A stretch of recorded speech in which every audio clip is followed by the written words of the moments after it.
越南历史教科书为什么一边哭诉与中国的2000年战争史，一边又赞美中国的经济成就，为中国的强大感到高兴？憎恶与钦佩交织，恨与爱共舞。这看起来很矛盾，其实一点也不难理解。在越南人构建的民族历史叙事模型中，他们认为中国曾经占领了越南1000年，越南独立之后几乎受到了每个中国古代封建王朝的攻击，因此他们独立后又持续抗击了中国1000年时间，以至于越南历史和语文课本中充满了关于二征夫人起义、宋越战争、元越战争、明越战争、清越战争等等反抗中国的故事。然而到了历史教科书第11册讲到现代历史的时候，画风却突然一转，课本用了3页的篇幅，不吝赞美之词的开始讴歌起了中国取得的经济成就，甚至在对中国收回澳门这件事情的赞美上还有一些夸大的成分。这一段先是介绍了中国确立改革开放国策的过程，然后开始介绍中国近几十年的经济高速增长情况。2010年中国的经济总量超过了日本，仅次于美国。2021年中国的 GDP 达到了17.7万亿美元，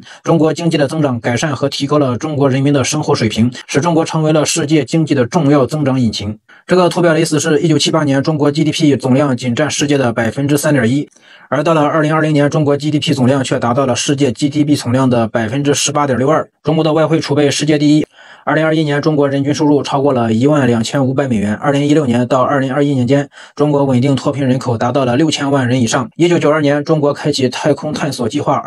，2023年，随着神舟5号太空飞船的升空，中国成为了继苏联和美国后第3个拥有了载人航天器的国家。中国的高铁系统体现了中国科技的快速发展。中国同时还在人工 AI 智能、生物能源、生物科学增强了研发能力。旁边的照片展示了上海陆家嘴高楼林立的繁华景况，而这幅照片展示的则是中国的高铁站，配文的大体意思是中国高铁里程雄霸世界。下面这一段开始介绍中国于1997年收回香港、1999年收回澳门的事情。段落的最后一句话说到，现在香港和澳门是中国的2大经济和金融中心。我们都知道，虽然澳门很富裕发达，但是由于人口和面积很小，因此并不是中国的经济中心之一。所以越南人在对澳门的描述中明显有夸大的成分，可以感觉到越南人对中国的国力增长感到很高兴。这一段讲的则是中国在改革开放后涌现出了一大批高水平大学，并成为了世界上主要的武器出口国之一。下面这一段又进行了总结式的赞美，最后留给越南学生一道课后问题，要求学生列举出中国改革开放后